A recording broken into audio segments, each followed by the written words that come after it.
History often remembers kings and queens as the face of empires, but true power is rarely visible. Behind the towering crowns and opulent palaces of Britain lay a network of unseen strategists, advisors, and visionaries who orchestrated the rise of a global superpower. These were the minds who turned trade into conquest, policies into domination, and diplomacy into far-reaching influence. The British Empire, at its height, ruling over 1/4 of the world, was not built by monarchs alone. It was shaped by those who advised in whispers, plotted in shadows, and made choices that would reverberate through centuries. They were the hidden architects of imperial power, the men and women who understood that wealth, strategy, and subtle influence often outweighed swords and armies. Watch till the end, like and subscribe to uncover the secret forces that built the British Empire and shaped global history forever. The role of key advisors and strategists. While kings and queens held visible authority, their power was amplified or constrained by the advisors surrounding them.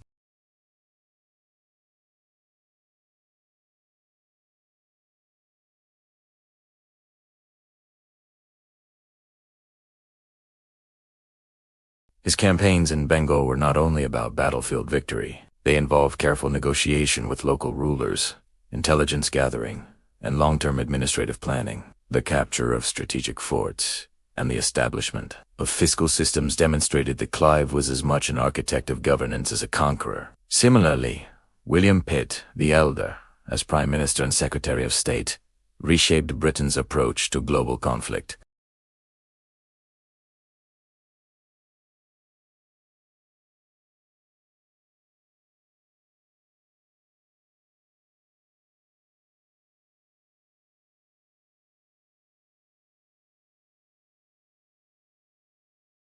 These strategists not only executed the monarch's wishes but often shaped them, offering counsel that could prevent disaster or capitalize on opportunity. In essence, the crown was only as powerful as the minds guiding it. The crown's dependence on strategy, the survival of the British monarchy, and the expansion of the empire relied heavily on long-term planning. Advisors understood that an empire was not built overnight. It required sustained strategy across multiple generations. Military campaigns, economic policy, and diplomacy were interconnected threads, each reinforcing the others.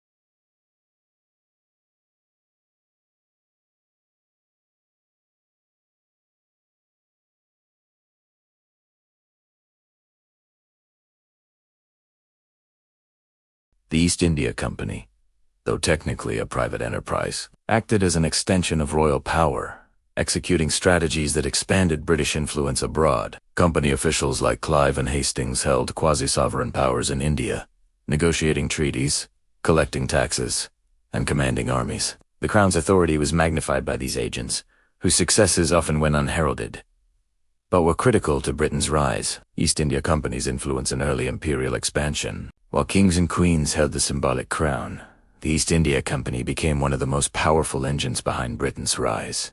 As a global superpower, established in 1600, this seemingly modest trading enterprise transformed into a political, military, and economic juggernaut, operating as both an arm of the crown and an autonomous empire within an empire. The company's initial mandate was simple: trade in spices, silk, tea, and other exotic goods. Yet, its leaders quickly realized that commercial success required political influence. They built fortified trading posts, negotiated treaties with local rulers, and, when necessary, raised private armies to defend their interests. By the mid-18th century, the East India Company wielded more power in India than most European monarchs could exert, commanding troops, collecting taxes, and managing vast territories. Robert Clive, the quintessential company officer, exemplified this transformation of commerce into conquest. His victory at the Battle of Plassey in 1757 wasn't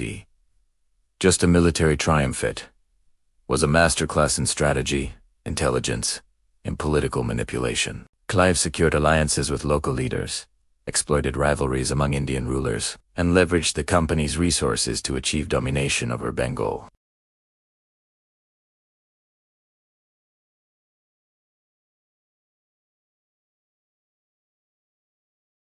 Monarchs relied on this intelligence to make strategic choices about war, diplomacy, and economic regulation. The company became a de facto extension of the crown, demonstrating how private enterprise could function as a tool of empire. The company's role in India also reflected a broader strategy of indirect rule. Instead of replacing local rulers outright, British administrators often installed compliant leaders or manipulated succession disputes to ensure allegiance.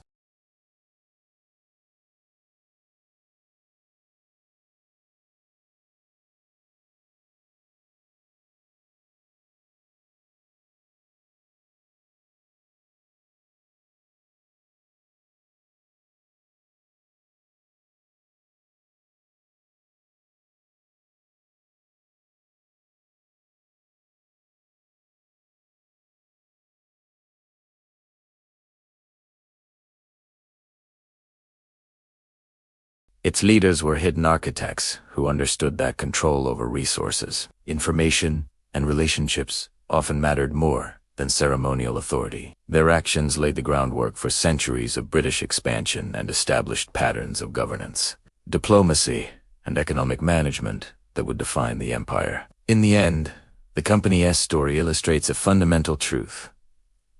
The British Empire was not solely a product of royal ambition. It was built on the ingenuity, calculation, and often ruthless determination of those who worked in the shadows, crafting strategies that allowed Britain to dominate the globe long before modern technology or industrial might became decisive factors. Economic policies and wealth consolidation, the British Empire's expansion was not achieved by swords alone. Behind the conquests and military triumphs lay meticulous economic planning, orchestrated by advisors, strategists, and financiers who understood that wealth was the engine of power. The empire's architects created a system in which trade, taxation, and fiscal strategy reinforced military might, enabling Britain to sustain its global influence over centuries. The philosophy underpinning British economic policy was mercantilism. Colonies existed primarily to benefit the mother country. Raw materials, spices, tea, cotton, sugar, and timber were extracted from distant lands and transported to Britain. There, they were processed into finished goods, which were then sold back to colonial markets and beyond. This circular flow of resources generated immense profit and reinforced Britain's dominance in global trade. Advisors ensured that the system was tightly controlled, preventing rivals from gaining an advantage while maximizing revenue for the crown. One of the most influential figures in shaping economic policy was William Pitt the Elder, whose strategies during the mid-18th century exemplified the intersection of finance and empire. Pitt recognized that wars, such as the 7 Years' War, required enormous funding. By leveraging loans, creating innovative taxation schemes, and using profits from colonial trade, he enabled Britain to field armies and navies capable of defeating rival powers. His policies demonstrated that financial foresight and strategic spending were as critical as battlefield tactics. Economic strength was further reinforced through the East India Company, which functioned as both a commercial and quasi-governmental entity. Company officials collected taxes, managed resources, and oversaw local governance, effectively extending Britain's economic reach across India. Revenue generated by the company funded infrastructure, military campaigns, and administration, creating a self-sustaining system where commerce fueled conquest. Trade monopolies were another tool for consolidating wealth. By controlling markets for commodities like tea, sugar, and textiles, Britain could manipulate prices, suppress competition, and ensure a steady flow of profits. These monopolies were enforced not only by economic policy but by naval supremacy, which protected shipping routes from pirates and rival nations alike. The combination of trade control and military power made British economic influence nearly unassailable. Economic policy also intertwined with diplomacy. British negotiators used financial incentives, trade agreements, and debt arrangements to manipulate local rulers and foreign governments. Economic dependency became a subtle but potent form of control. For example, Treaties with Indian princes often included revenue-sharing arrangements that strengthened British authority while providing ongoing profits to the crown and the company. The empire's architects also understood the importance of long-term investment in infrastructure. Roads, ports, warehouses, and financial institutions were established to facilitate trade and maintain logistical support for military operations. Advisors like Cornwallis emphasized that stability in governance and economic administration was essential for enduring imperial power. Efficient tax collection, legal frameworks, and financial oversight ensured that conquered territories could contribute consistently to the empire's wealth. Moreover, economic foresight allowed Britain to weather crises. Wars, rebellions, and natural disasters could destabilize regions, but careful fiscal planning and reserves ensured continuity. By integrating commerce, taxation, and governance into a coherent system, Britain created resilience that allowed it to recover faster and stronger than many of its rivals. This period illustrates a critical principle. The empire's survival and expansion depended on interconnected systems of trade, finance, and policy, guided by a cadre of expert advisors. Swords won battles, but economic strategies secured lasting power. Wealth was not merely a reward of empirate, was its foundation, enabling the crown to project influence, support military campaigns, and cement authority over vast and diverse territories. The British Empire's economic model became a blueprint for future imperial powers. It demonstrated that commerce, strategy, and governance were inseparable in the creation of a global superpower. Advisors and strategists who orchestrated these systems were true architects of empire, shaping policies that endured long after individual kings or queens passed from the throne. Their legacy is seen not only in Britain's wealth, but in the structures and institutions that supported its dominance across centuries. Military innovators and imperial conquests. No empire endures without military strength, and the British Empire was no exception. While monarchs symbolized authority, the real expansion came through the vision, skill, and innovation of military leaders who combined strategy, diplomacy, and tactical brilliance to secure global dominance. The Royal Navy was the backbone of British imperial power. Britain's reliance on naval supremacy allowed it to control trade routes, protect colonies, and project power across continents. Admirals such as Horatio Nelson redefined naval warfare, blending audacity with meticulous planning. At the Battle of Trafalgar in 1805, Nelson's leadership not only crushed Napoleon's fleet, but secured Britain-esque maritime dominance for decades. The victory safeguarded trade, ensured communication between colonies, and provided the leverage to expand influence globally. Naval supremacy became an essential pillar of empire, demonstrating that control of the seas equaled control of commerce and territory. On land,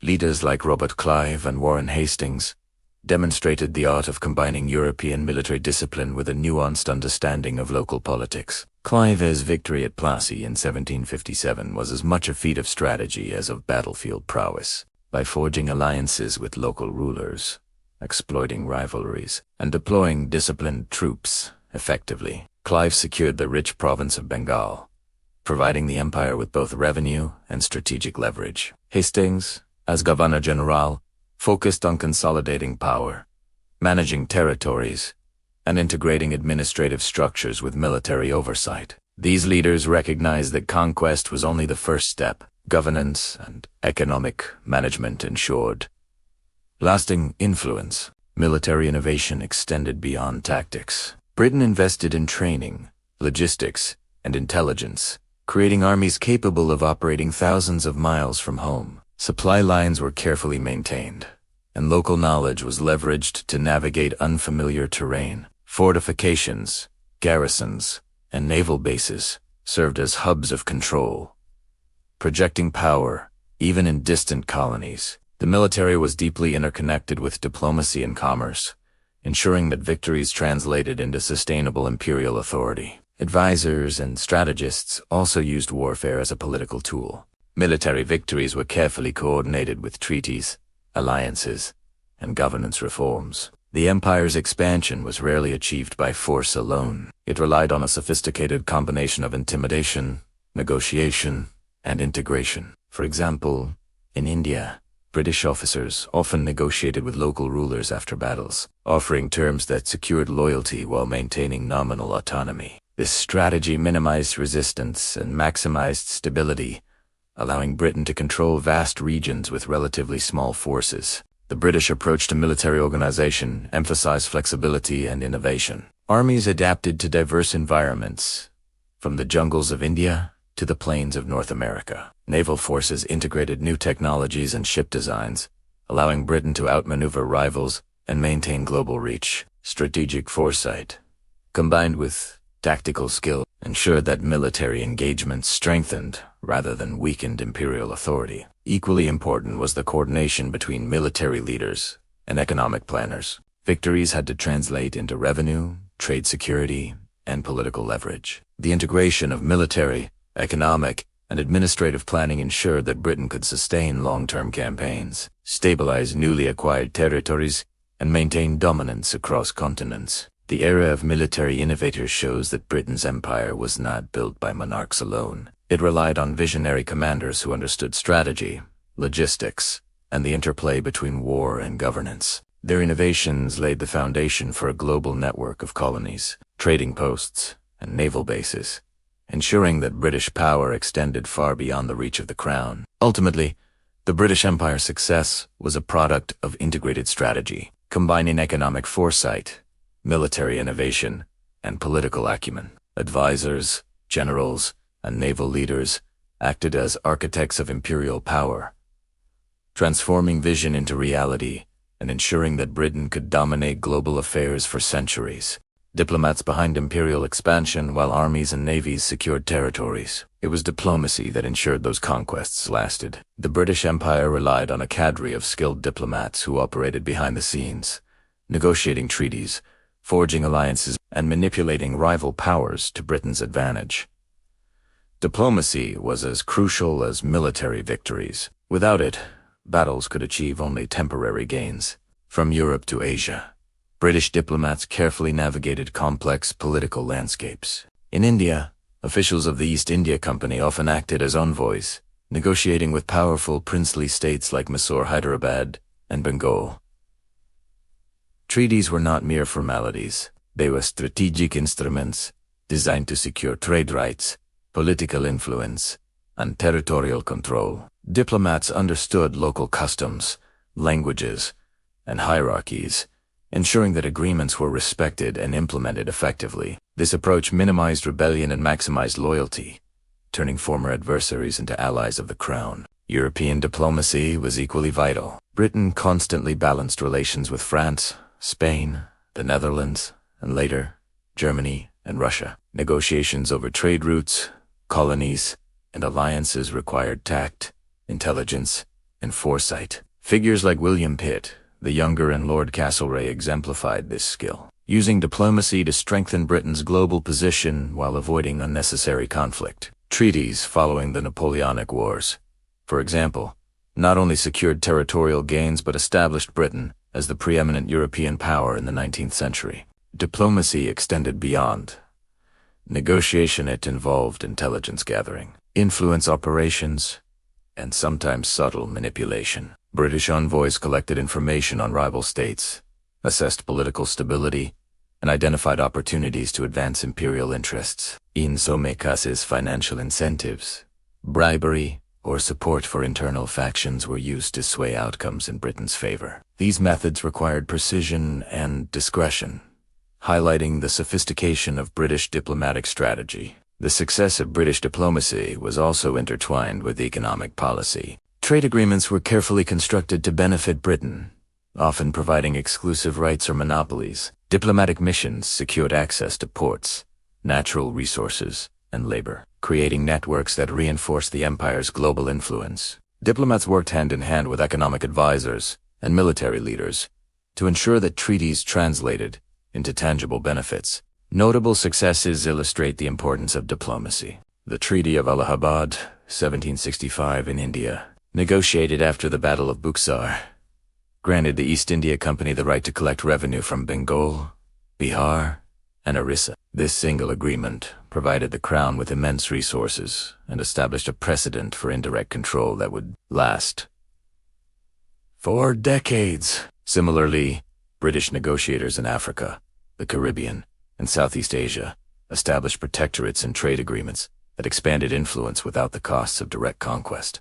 Diplomatic expertise also managed internal and international perception. British envoys ensured that actions abroad were portrayed as legitimate and justified, reducing the risk of backlash from rival powers or local populations. Ceremonial recognition, formal agreements, and carefully timed public statements strengthened Britain's reputation and deterred potential challengers. In essence, diplomats were architects of empire in their own right. While generals and admirals won battles, diplomats ensured that those victories had lasting impact. Their ability to combine negotiation, intelligence, and strategic planning allowed Britain to expand and consolidate its global influence with remarkable efficiency. The empire's strength was not merely the result of force. It was the outcome of careful, coordinated, and often invisible diplomacy. The legacy of these diplomats is enduring. Modern Britain's global relationships, trade networks, and international influence owe much to the groundwork laid by these hidden architects. Their skill in negotiation, strategy, and subtle power projection ensure that the empire's expansion was sustainable, adaptable, and resilient against both external threats and internal instability. Royals and strategic alliances throughout history.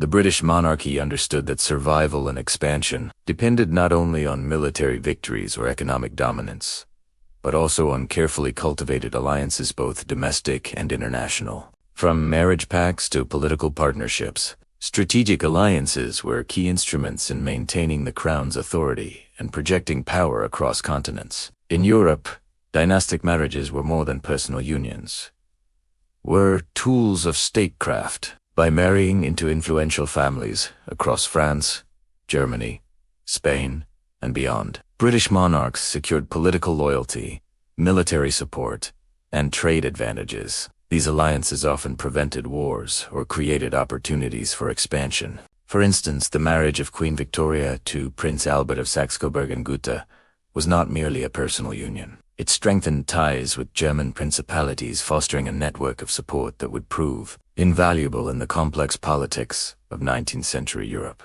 Within Britain, alliances between the crown and powerful noble families were equally crucial. The monarchy relied on barons, dukes, and wealthy merchants to raise armies, administer territories, and support royal initiatives. These relationships were carefully managed through titles, land grants, and ceremonial recognition, ensuring loyalty while maintaining the monarchy. Mismanagement could lead to rebellion, as seen during periods of civil unrest. But judicious diplomacy often prevented fragmentation and preserved continuity of rule. Internationally, Britain's alliances extended to trade partners, colonial administrators, and even rival states when mutually beneficial. Treaties with emerging nations provided access to ports, resources, and markets, often creating dependencies that reinforced British influence without direct conquest. Alliances were also instrumental in wartime strategy. During the Napoleonic Wars, Britain leveraged coalitions with Austria, Prussia, Russia, and Spain to counter French expansion, demonstrating how diplomatic coordination multiplied military effectiveness. Military alliances within colonies were equally vital. Local rulers, tribal leaders, and regional administrators were often integrated into British strategic planning. By providing military support, funding,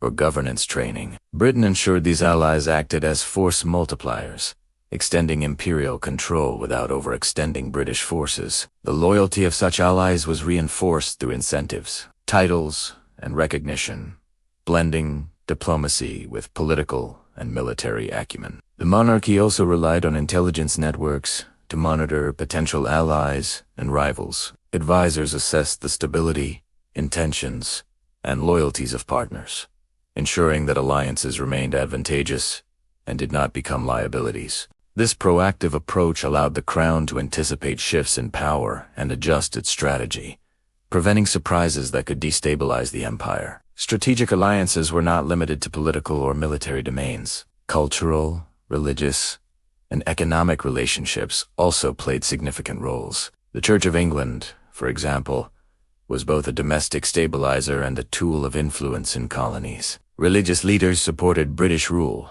reinforced social hierarchies, and promoted policies that aligned with imperial objectives. Similarly, economic partnerships with merchants and trading companies created networks that secured resources, markets, and funding for imperial initiatives. Perhaps the most enduring lesson from the monarchy's use of alliances is flexibility. British rulers recognized that no single strategy, military, economic, or diplomatic, sustain an empire alone. By integrating these elements through alliances, the Crown created a resilient system capable of adapting to changing circumstances, whether facing internal unrest, foreign threats, or shifting global markets. These alliances also shaped public perception. Successful partnerships projected an image of strength and legitimacy, reinforcing the monarchy's symbolic and political authority. Citizens, both in Britain and in colonies, were more likely to accept royal rule when it appeared stable,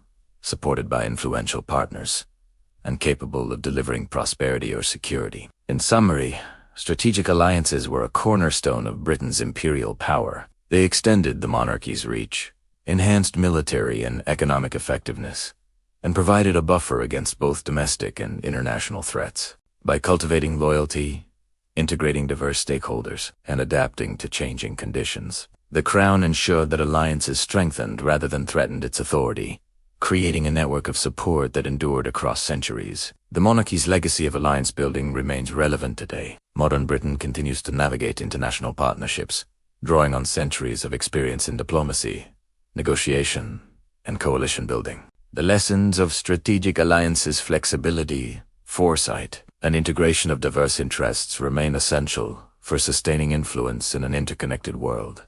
The legacy: how the Crown survived and thrived after centuries of warfare, intrigue, and political maneuvering. The British monarchy emerged not merely as a relic of the past, but as a resilient institution capable of adapting to changing times. The lessons learned from Viking invasions, Norman conquests, baronial rebellions, and global imperial ambitions shaped a crown that could endure challenges both internal and external. One of the monarchy's greatest strengths was its ability to balance tradition with adaptation. Rituals, ceremonies, and symbols such as the crown jewels and coronation ceremonies provided continuity, legitimizing royal authority across generations. At the same time, the Crown was willing to adjust political practices, integrate new advisors, and respond to economic or military crises with pragmatic strategies. This combination of stability and flexibility allowed the monarchy to survive periods when it could have easily collapsed. The monarchy's survival was also rooted in its relationships with powerful institutions. Alliances with the church, parliament, and influential advisors created a network of support that reinforced authority. Even during turbulent periods, such as the English Civil War, these connections allowed the monarchy to regain strength, demonstrating that power is rarely concentrated in a single figure. It is distributed across a web of influence, loyalty, and expertise. Economic management further ensured the monarchy's endurance by leveraging trade, taxation, and the wealth generated through imperial expansion. The Crown maintained financial independence, which in turn enabled military campaigns, domestic stability, and political influence. Institutions such as the East India Company exemplified how private enterprise could support royal ambitions, turning commercial profit into sustained power. Military innovation remained a pillar of royal resilience. Leaders in both the Navy and Army implemented tactics that integrated local knowledge, intelligence, and technological advancements. From the victories of Robert Clive in India to the naval supremacy achieved under Horatio Nelson, military success reinforced political legitimacy and allowed Britain to protect its global interests effectively. The monarchy's ability to oversee and coordinate these efforts demonstrated strategic acumen that extended beyond ceremonial leadership. Diplomacy and alliances were equally crucial. By negotiating treaties, marriage alliances, and trade agreements, the Crown expanded influence without the constant need for conflict. Diplomats and advisors ensured that Britain could leverage political opportunities, maintain control over colonies, and project power on a global stage.